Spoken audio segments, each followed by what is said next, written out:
ഉരുൾപൊട്ടലിൽ തകർന്ന മുണ്ടക്കൈ പള്ളിയിലെ CCTV ദൃശ്യങ്ങൾ 24-ന് ലഭിച്ചു. ജൂലൈ 30-ന് പുലർച്ചെയുള്ള ദൃശ്യങ്ങളാണ് ഇപ്പോൾ ലഭിച്ചിട്ടുള്ളത്. നമുക്ക് ആദ്യം ആ ദൃശ്യങ്ങളിലേക്ക് പോകാം.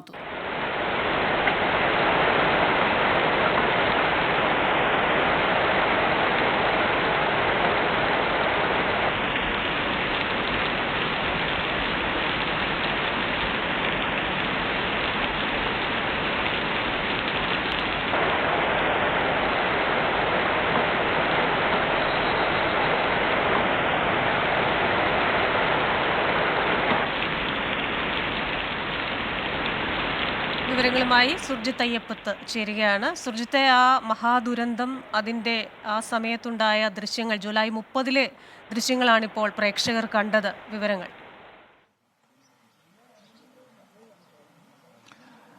സ്മിത, ക്രിസ്റ്റീന, അന്ന് അസാധാരണ മഴപ്പെയ്ത്തായിരുന്നു.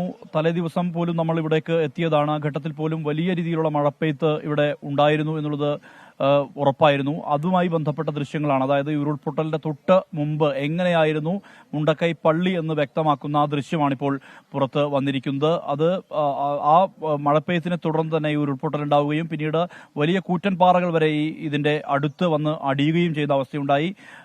ആളുകൾ, നിരവധി പേർ കൊല്ലപ്പെടുന്ന രീതിയിലേക്ക് കാര്യങ്ങൾ മാറി. അത്തരത്തിൽ ആ ദുരന്തം എങ്ങനെയാണ് ഉണ്ടായത്, അതിന് വഴിവെച്ച ആ ഒരു മഴയുടെ പെയ്ത്ത് എത്രമാത്രം തീവ്രതയുണ്ട് എന്ന് വ്യക്തമാക്കുന്ന ദൃശ്യങ്ങളാണ് ഇപ്പോൾ പുറത്ത് വന്നിരിക്കുന്നത്. ഇതിന് താഴെ, അതായത് മുണ്ടക്കൈ പള്ളി പൂർണ്ണമായും തകരുന്ന ഒരു അവസ്ഥയാണ് ഉണ്ടായത്. ഒരുപക്ഷെ ഈ പ്രദേശവാസികൾക്കൊക്കെ അതുമായി ബന്ധപ്പെട്ട് പറയാൻ കഴിയും.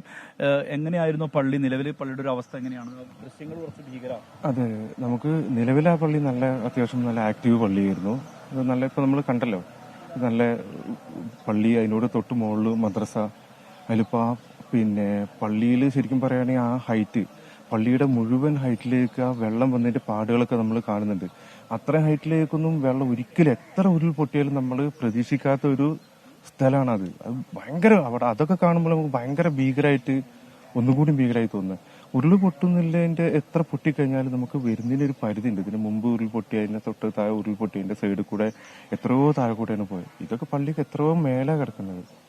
അതിൽ ആ പള്ളിന്റെ തൊട്ട് താഴെ ആ പാറൊക്കെ എങ്ങനെ വന്നില്ല ഒരു പിടുത്തമില്ല. അത് എവിടുന്ന് അങ്ങനെ ഒരു പാറ അത്രയും ഹൈറ്റിലേക്ക് കയറി വരണമെങ്കിൽ അതൊക്കെ അത്രയും ഭീകരമാണ്. മരിച്ചു. അതെ അതെ, അതാ പള്ളിയിലെ ഇമാമായിരുന്നു. രണ്ടാളാണ് സാധാരണ അവിടെ പള്ളിയിൽ താമസിക്കാറ്. അന്ന് ഒരാൾ മാത്രം അവിടെ ഉണ്ടായിട്ടുള്ളൂ. അങ്ങനെ അദ്ദേഹം അവിടെ പള്ളിന്റെ മരിക്കണം. അപ്പൊ രാത്രി ഈ വാട്സപ്പ് ഗ്രൂപ്പുകളിലേക്ക് പോയിച്ചിട്ട്, ശരിക്കും ഞാൻ ആ മുണ്ടക്കൈ പ്രദേശക്കാരനല്ല, ഞാൻ ഇവിടെ ചൂരൽമലയാണ്. എന്നിരുന്നാൽ നമുക്ക് ഏറ്റവും കൂടുതൽ അറിയുന്ന ആൾക്കാർ, ഞങ്ങൾ ആ പകലൊക്കെ മഴ കൂടുതലായപ്പോൾ ഞങ്ങളിങ്ങനെ അങ്ങോട്ട് പോകും.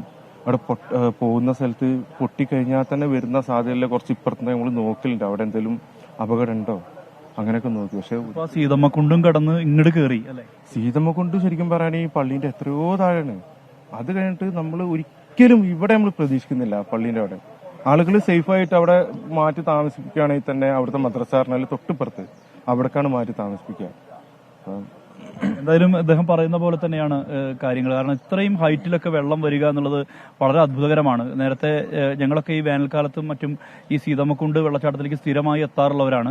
അത് താഴേക്ക് എത്തുന്ന ഒരു ജലപാതമാണ്, വളരെ താഴെയാണ്. അതായത് ഈ പള്ളിയും സീതമ്മക്കുണ്ടും തമ്മിൽ ഒരുപാട് വ്യത്യാസമുണ്ട്. ഇപ്പോൾ ആ സീതമ്മക്കുണ്ട് വെള്ളച്ചാട്ടം ഇല്ല, അതും കവർ ചെയ്ത് ഈ മുണ്ടക്കൈ പള്ളിയുടെ ഹൈറ്റിലേക്ക് വെള്ളം വന്നു. എത്രമാത്രം വലിയ ഒരു മഴപ്പെയ്ത്തായിരുന്നു, അതിനെ തുടർന്നുള്ള ഉരുൾപൊട്ടലായിരുന്നു എന്ന് വ്യക്തമാക്കുന്ന ദൃശ്യങ്ങളാണ് ഇപ്പോൾ നമുക്ക് ലഭിച്ചിരിക്കുന്നത്. അത്രമാത്രം, അതായത് ഈ ദുരന്തത്തിന്റെ വ്യാപ്തി എത്രത്തോളം ഉണ്ടോ അത്രത്തോളം വ്യക്തമാക്കുന്ന ദൃശ്യങ്ങളാണ് ഇപ്പോൾ നമുക്ക് ലഭിച്ചിരിക്കുന്നത്. ഈ വിധത്തിൽ ഉള്ള ഈ ഉരുൾപൊട്ടലിന്റെ അവിടെ ആ പള്ളി പൂർണ്ണമായും തകരുന്ന അനുഭവമാണ് ഉണ്ടായത്. അവിടുത്തെ ഇമാം ഉൾപ്പെടെ മരിക്കുന്ന, ഈ ദുരന്തത്തിന്റെ ഇരയാകുന്ന അവസ്ഥ ഉണ്ടായിട്ടുണ്ട്. അവിടെ നിന്നും, ആ പള്ളിയുടെ ആ പരിസരത്തു നിന്നും, ആ മേഖലയുടെ വെള്ളം ഇരച്ചെത്തി നേരെ ചൂരൽമലയും കടന്ന് സൂചിപ്പാറയും പിന്നിട്ട് കാന്തമ്പാറയും കടന്നാണ് ചാലിയാറിലേക്ക് വെള്ളം ഒഴുകിയത്. അപ്പോൾ എത്രമാത്രം രൂക്ഷമായിരുന്നു ഈ കെടുതി ദുരന്തം എന്നുള്ളത് വ്യക്തമാകുന്ന തരത്തിലുള്ള ദൃശ്യങ്ങളാണ് ഇപ്പോൾ പുറത്തു വന്നിരിക്കുന്നത്. സ്മിത, ക്രിസ്റ്റീന.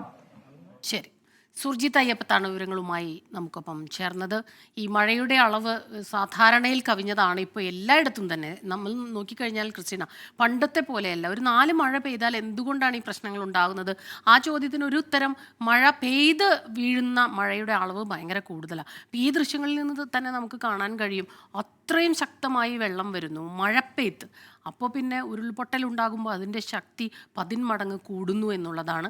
കൂടുതൽ കണക്കുകൾ, വിവരങ്ങൾ, റിപ്പോർട്ടുകളൊക്കെ അത് കൃത്യമായി അതിലറിയുന്ന ആളുകൾ തന്നെ പറയേണ്ടതാണ്. പക്ഷേ ഈ ദുരന്തം, അതിൻ്റെ വേദന, അത് നമ്മളിൽ എല്ലാവരും സമ്മാനിച്ചത് ഒരു വലിയ ആഘാതം തന്നെയാണ്.